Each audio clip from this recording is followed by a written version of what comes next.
Ya, selamat pagi pemirsa. Kita teruskan tentang apa yang kita bahas pada petang kemarin di Chatterbox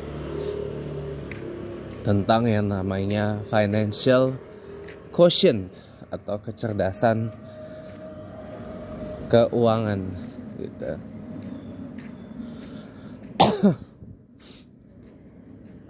Nih teman-teman ya, makanya tadi saya perlu klarifikasi dulu atas statement saya yang kemarin. Jadi jangan disalah artikan sebagai saya meragukan kebesaran Allah. Jangan teman-teman. Jadi kan saya bilang kemarin tuh begini, saya tegasin sekali lagi ya. Dalam statement saya kemarin yang teman-teman mungkin sudah nonton versi yang lebih panjangnya, yaitu sekalipun teman-teman nih dikasih ijazah, sekali teman-teman dikasih ijazah, misalkan bacaan kah, zikir kah, atau ayat Al-Quran, misalkan suruh baca Allahul latifu bi ibadihi wazuqhu mayyasha wa huwal qawiyul aziz misalkan. Atau misalkan dikasihkan bacaan Asmaul Husna, ya Fatah, ya Razak, ya Ghani, ya Mukni, yang lebih lazim, yang lebih umum lah gitu ya kan. Terus apa lagi, misalkan sholawat sallallahu ala Muhammad berapa kali, istighfar berapa kali. Saya dikasih tuh istighfar 1000 kali, hamdalah alhamdulillah 300 kali. Kemudian satu lagi salawat sallallahu ala Muhammad 1000 kali ya. Sudah itu baru utarakan hajatnya apa untuk yang berkaitan dengan kekayaan. Ada saya tuh dikasih. Bahkan saya taruh tuh di Facebook saya. Gitu. Pokoknya teman-teman, saya beritahu Anda, ketika diberikan satu ijazah oleh orang yang memang dia mengamalkan amalan tersebut dan amalannya itu baik, nasnya jelas, sanad ilmunya jelas, ya, terlepas dari kejadian atau tidak yang dihajatkan, itu adalah urusan Allah. Mengabulkan hajat itu adalah urusan Allah teman-teman, bukan urusan kita. Jadi mau hajat itu dikabul atau tidak oleh Allah, itu adalah wewenang prerogatif mutlaknya Allah Subhanahu wa ta'ala. Gak bisa kita mau menghana-heneh mengatakan ini dan itu, gak bisa teman-teman. Sampai berbila-bila, sampai kapanpun gak bakal bisa teman-teman.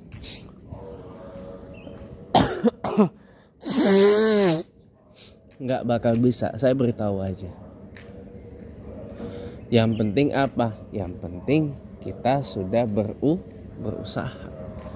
Kalaupun kejadian, ya alhamdulillah, berarti memang ditakdirkan, diizinkan oleh Allah terjadi itu. Tapi kalau tidak kejadian, ya jangan berkecil hati. Anggaplah itu sebagai ya amal baik aja, itu bacaan zikir yang baik aja. Ala bizikrillahi tatmailul qulub. Anggaplah itu sebagai sebuah bacaan yang baik. Itu aja. Sesederhana itu ya. Yang penting niat kita harus lillahi ta'ala, bukan fulus, kan, karena fulus. Bukan difulusi ya gitu. Bukan berarti saya meragukan, enggak teman-teman.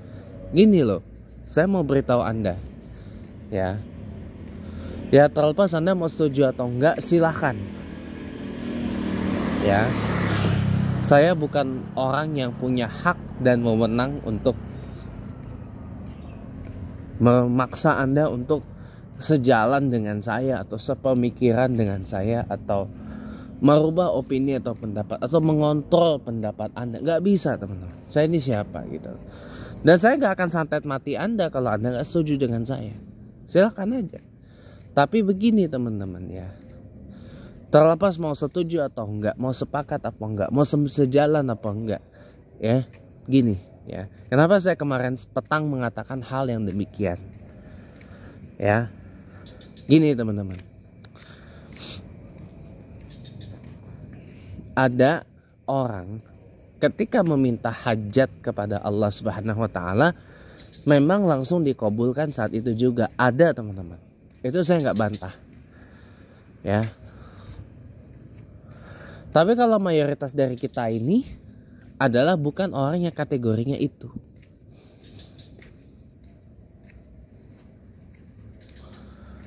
Jadi mayoritas dari kita adalah ketika kita hajat, Allah seleksi dulu hajatnya apa. Termasuk hajat yang berkaitan dengan kekayaan.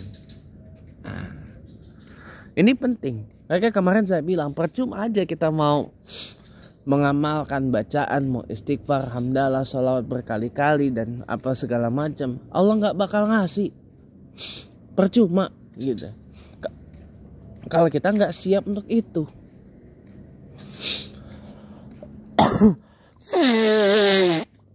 Karena Allah tuh milih, teman-teman. Allah tuh milih kalau udah dikasih seperti itu, bisa nggak kita, lulus nggak kita nanti mengerjakan ujian seperti itu. Karena apa? Soal kekayaan, soal kenikmatan, itu adalah ujian yang paling sulit yang pernah ada di muka bumi ini. Apakah ia tetap akan bersujud kepada Allah atau bersujud kepada hartanya? Itu the big question. Itu the big questions ya. Itu the big questions ya. Itu yang harus teman-teman tahu. Jadi jangan berkecil hati. Kalau belum dikabul, kalau belum kejadian apa yang diamalkan, bisa jadi, maaf, Allah tuh nyuruh periksa dulu dalam diri kita nih apa, ada apa nih yang menghalangi datangnya rezeki. Di dalam diri kita ada apa nih yang menyebabkan tersumbatnya kekayaan masuk ke kita.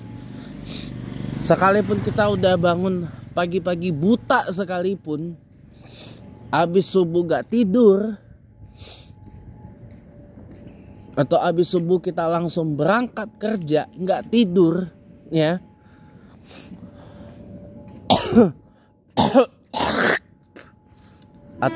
atau habis subuh kita ya luang waktu sejenak lah buat ya baca Quran,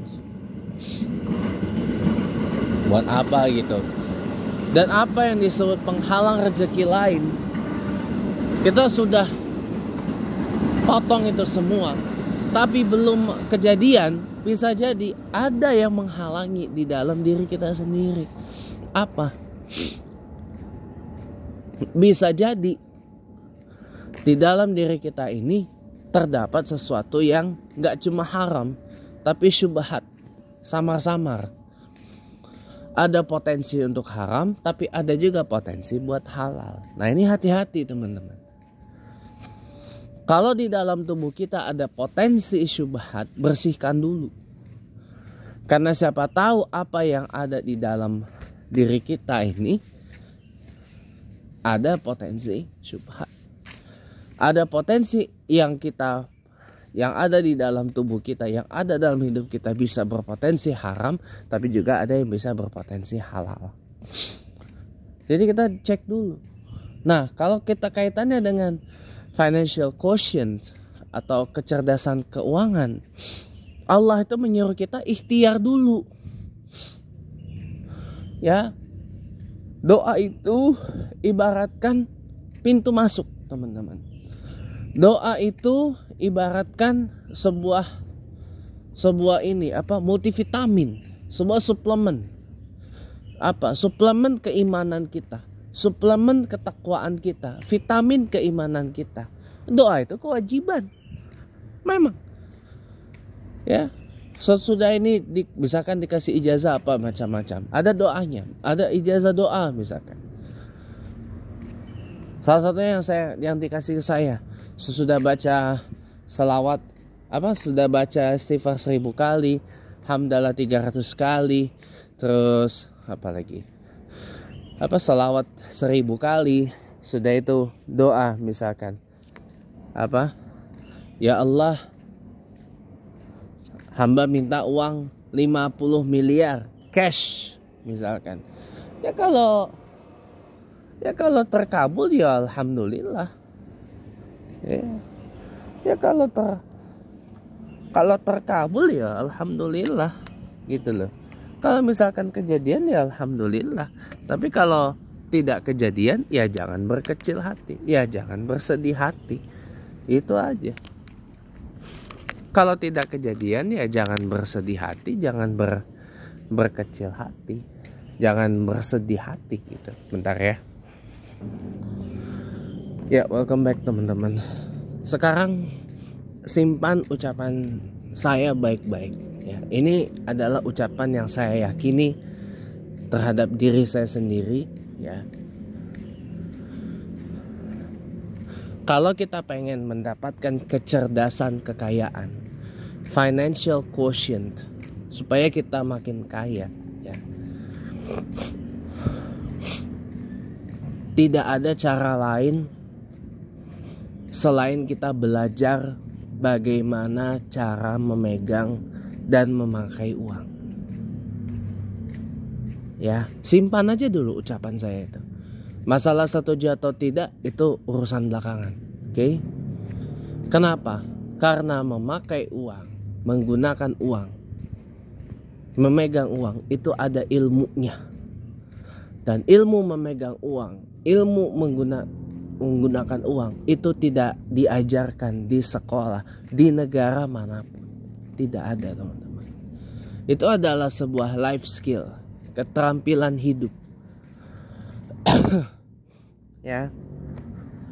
Makanya kenapa saya lebih respect dan lebih hormat kepada orang yang lebih bisa, lebih pandai, lebih pinter dalam urusan keuangan ketimbang urusan pekerjaan rumah. Kenapa? Masalah orang bisa melakukan pekerjaan rumah itu bisa dilatih dan siapa saja bisa mengerjakannya karena memang itu kewajiban. Ya.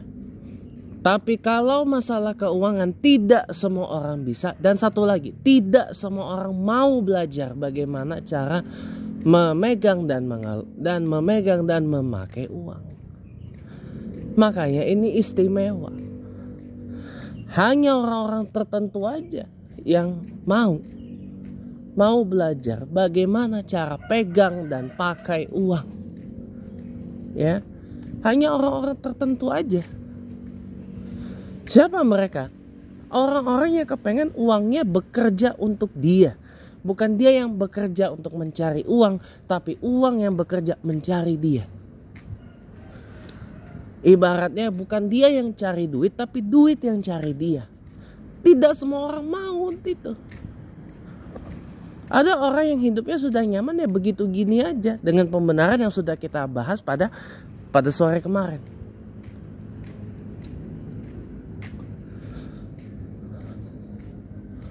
Ya silahkan aja kalau mau bertahan dengan seperti itu. Ya silahkan aja. Akan tetapi teman-teman, saya mau beritahu Anda di sini, ya, hampir semua urusan itu memerlukan yang namanya uang. Hampir semua perkara membutuhkan yang namanya uang, termasuk mempercepat satu proses yang mungkin Anda tidak suka untuk menempuhnya. Termasuk membayar orang untuk melakukan pekerjaan yang pertama tidak kita bisa, yang kedua tidak kita suka.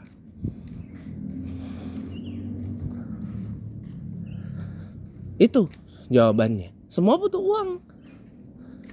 Semua perlu uang. Untuk apa? Minimal satu, memperlancar proses dari proses yang kita tidak senang untuk kita lalui atau tidak kita bisa untuk lalui, dan yang kedua adalah untuk membayar orang mengerjakan pekerjaan yang satu tidak kita bisa, yang kedua tidak kita suka. Itu saya dapat ini dari mana? Dari Pak Mario Teguh. Golden Ways. Oh, yes. Kangen saya sama itu acara. Beliau sekarang aktif bikin di YouTube itu, Mario Teguh Golden Ways itu.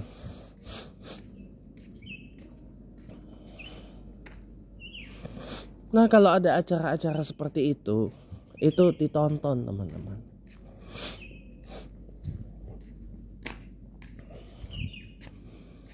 gitu ya.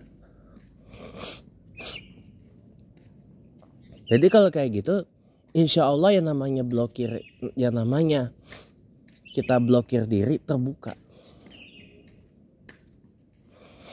Itu yang paling penting. Itu yang harus Anda tahu.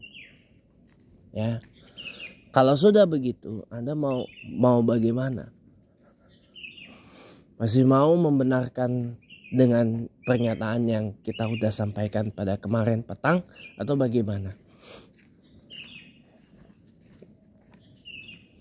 Karena sekali lagi, uang bisa bekerja untuk kita untuk satu, memperlancar proses yang kita tidak suka dan tidak senang untuk dilewati. Dan yang kedua, membayar orang untuk melakukan pekerjaan yang kita tidak bisa dan yang kita tidak suka. Itu simple kan? Sederhana kan? Iya. Jadi hampir semua urusan butuh uang, teman-teman.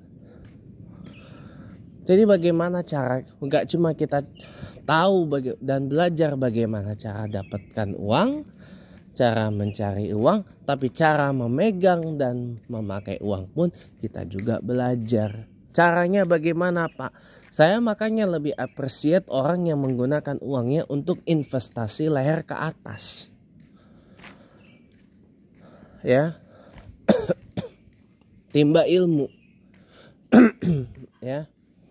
Uangnya habis datang ke berbagai seminar, workshop, training, coaching, mentoring dan seterusnya. Ya. Datang ke Pak Tung Desemwaringin misalnya, saya beri contoh itu. Dan cari guru pun juga harus hati-hati, teman-teman. Cari guru yang memang udah berhasil banget. Nah, kenapa saya anjurkan Anda datang ke Pak Tung Desemwaringin? Karena memang beliau ibaratnya dalam hal ini adalah grandmaster kalau di percatur itu. Udah grandmaster. Kalau di sepak bola tuh udah masuk dalam FIFA 100. Pak Tung Desemwaringin itu. Iya, udah sejajar dengan Tony Robbins. Udah sejajar dengan Robert Kiyosaki. Udah sejajar dengan banyak lah macam-macam. Paling nggak udah sejajar dengan Tony Robbins lah. Karena beliau belajar dengan grandmasternya Tony Robbins. Gitu. Beliau belajar dengan sang maha guru Tony Robbins. Ya. Makanya bersyukur kalau Anda punya uang banyak, ya, investasikanlah ke atas. Ya, nggak apa-apa Anda spend 10, 15, 20 sampai 30 juta bahkan lebih untuk ikut acaranya Pak Tung Desemwaringin yang ultimate. Semuanya ada. Firewalk ada, Life Revolution ada, Marketing Revolution ada, Business Revolution ada, Master Breakthrough ada, Life Breakthrough ada, dan sebagainya. Nggak apa-apa, Anda luangin itu. Karena untuk jadi kaya emang harus ada yang dikorbanin. Tidak ada jalan untuk menjadi kaya tanpa pengorbanan. Tidak ada, teman-teman.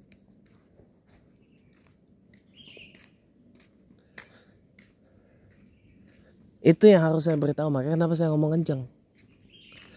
Tidak ada, teman-teman, jalan buat jadi kaya tanpa ada pengorbanan. Anda berkorban biaya, berkorban waktu, berkorban diri sendiri. Itu ya, berkorban keluarga, semua.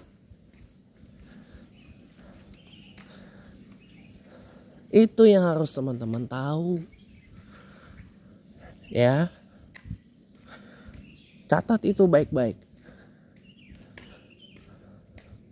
Kenapa saya arahkan Anda untuk ikut Tung Desemwaringin itu? Ya karena beliau ibaratnya sudah maha guru, udah suhunya malah. Oh, bukan suhu lagi, maha suhu. Oh ya. Tapi kita jeda bentar dulu ya teman-teman ya. Nanti kita balik lagi setelah yang mau lewat ini dulu. Welcome back teman-teman ya. Jadi saya tadi sampai mana? Ya, jadi teman-teman kalau mau jadi kaya teman-teman ya, Tidak ada yang tidak dengan pengorbanan. Ya,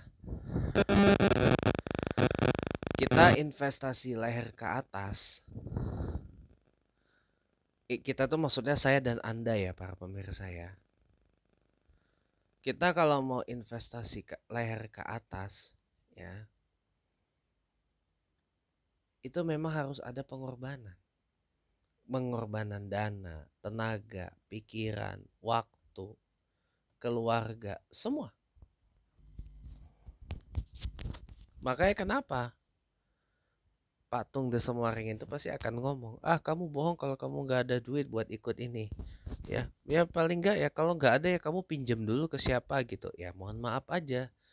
Kalau kita pinjam pun juga nggak semua. Bahkan maaf nih ya, jangankan temen ya, keluarga aja nggak ada yang mau. Nggak cuma karena nggak ada uangnya, ada yang memang uangnya ada tapi memang nggak mau. Alasannya, pembenarannya karena ini dan itu bermacam-macam. Banyak teman-teman. Intinya adalah memblokade supaya you menjadi kaya. Intinya itu. Makanya kenapa sebaiknya kita berusaha sendiri untuk mendapatkan uang belasan hingga puluhan juta untuk bisa ikut acara Tung The Semua Ring ini. Saya nggak endorse loh. Saya nggak endorse di sini. Tapi saya hanya mendorong. Hanya mendorong aja. Rubah itu. Kalau mau tahu bagaimana cara memegang uang, bagaimana cara menggunakan uang, ya timba ilmunya, investasi leher ke atas. Biar kita bisa punya yang namanya financial quotient atau kecerdasan keuangan. Itu penting untuk dimiliki di zaman sekarang, teman-teman.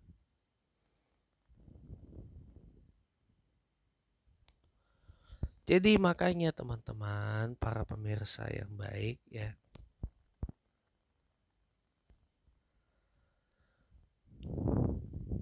kalaulah kita mau kaya, itu ada usaha teman-teman. Ada ikhtiar kalau bagi kita umat Islam.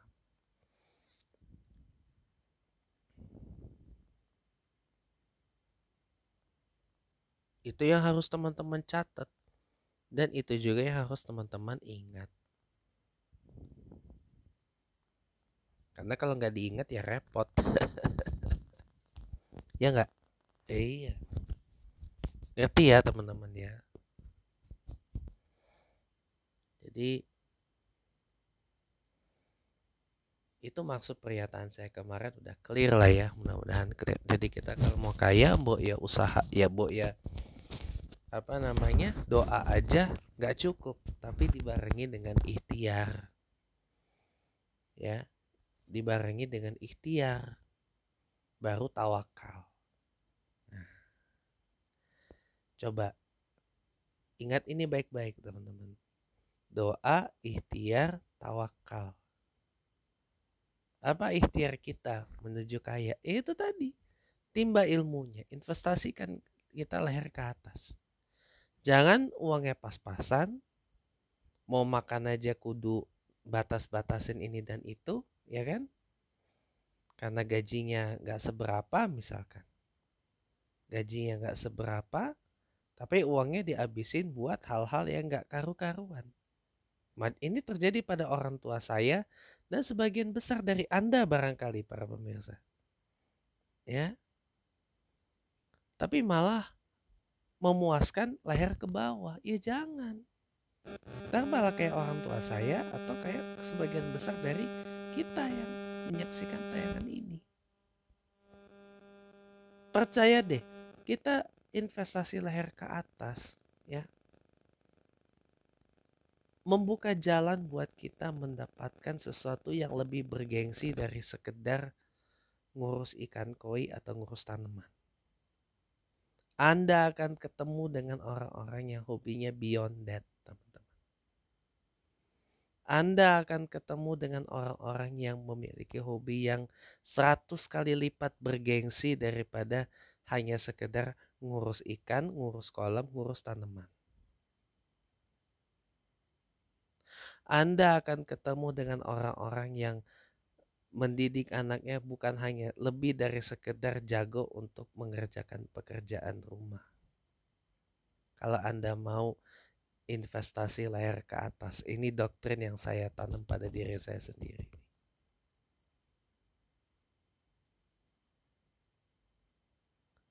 Tapi orang tua mengajarkan anaknya jago dalam hal keuangan, supaya kelak bisa ngurus perusahaan, bisnis, dan kekayaan keluarganya. Saya lebih selalu dengan yang seperti itu.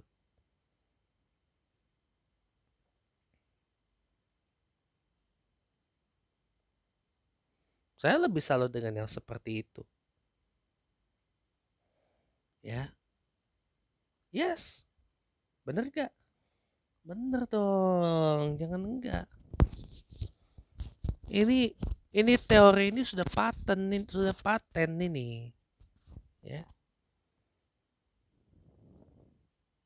Anda akan ketemu dengan orang-orang yang seperti itu nanti. Kalau Anda hobi dengan investasi leher ke atas, siapa yang bakal ditemuin? Banyak.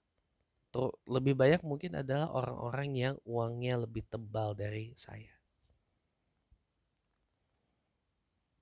Orang-orang yang mohon maaf ya, untuk ngurusin pekerjaan rumah aja udah nggak ada waktunya. Karena dia sibuk dengan bagaimana mengontrol uang itu datang terus. Uang itu datang terus sampai-sampai dia bingung ini mau ditempatin di mana ini uang ini. Ya. Tiap 1 detik datang, tiap 1 menit datang, tiap 1 jam datang, tiap satu hari datang. Uang datang. Wah, bingung tempatnya di mana gitu loh. Ya. Dalam 1 detik uang datang, dalam 1 menit uang datang, dalam 1 jam uang datang, dalam 1 hari uang datang.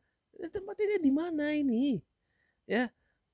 1 rekening gak cukup, buka lagi rekening yang lain. 1 rekening, buka lagi rekening yang lain. 1 lagi, buka lagi rekening yang lain.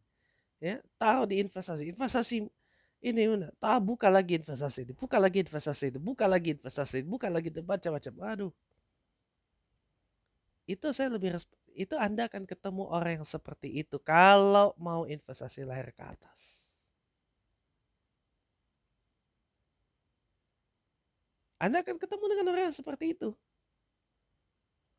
Orang yang bingungnya, pusingnya adalah 1, nempatin uangnya di mana. Yang kedua, bingung ya, uangnya mau dipakai buat apa? Karena udah kebanyakan. Ya kan?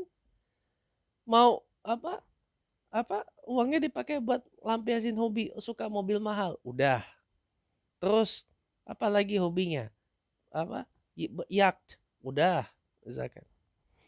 Apalagi golf, udah. Golf, udah, misalkan. Apalagi, misal, ya hobi-hobi yang lebih bergengsi daripada cuma sekedar ngurus koi, ngurus ikan, sama ngurus tanaman. Nggak salah yang dilakukan orang tua saya, sebenarnya nggak salah, cuman saya ini mengajarkan Anda yang lebih dari ini.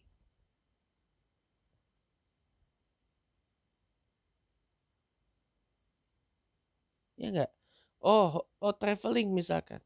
Travelingnya bukan hanya traveling yang, ya saya nggak menyalahkan traveling model Nugroho Febianto, kayak enggak, saya nggak menyalahkan itu. Tapi Anda akan traveling lebih sering dengan menggunakan pesawat first class. Ya paling ke sepentok-mentoknya business class lah. Ya. Anda akan lebih sering naik pesawat first class. Karena saking bingungnya, nih uang mau ditempatin. Sudah dipakai buat traveling, ngetrip pakai pesawat first class. Ngetrip pakai pesawat first class kemana gitu misalkan. Uangnya datang lagi. Uangnya ini dipakai, datang lagi. Uang dipakai, datang lagi. Dipakai, sampai bingung.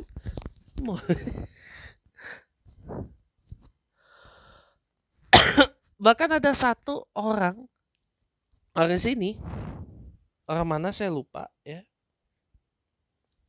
Dia sumbangin seluruh hartanya karena katanya dia udah bosan jadi kaya lah. Wow, ini luar biasa loh. Dia bosan jadi kaya. Insya Allah ada ya orang kayak gitu ya. Itu teman-teman ya. Kita akan lebih dipusingkan gara-gara uang tuh datang terus tiap hari, tiap jam, tiap detik tuh uang datang terus. Ini kita bingung nih pakai buat apa? Datang gitu.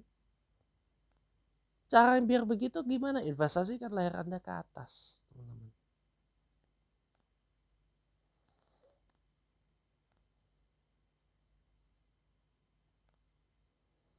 Investasikan leher ke atas, turunkan ego.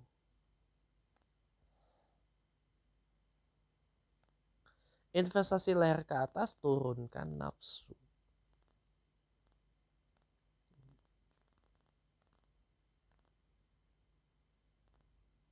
Itu yang paling penting.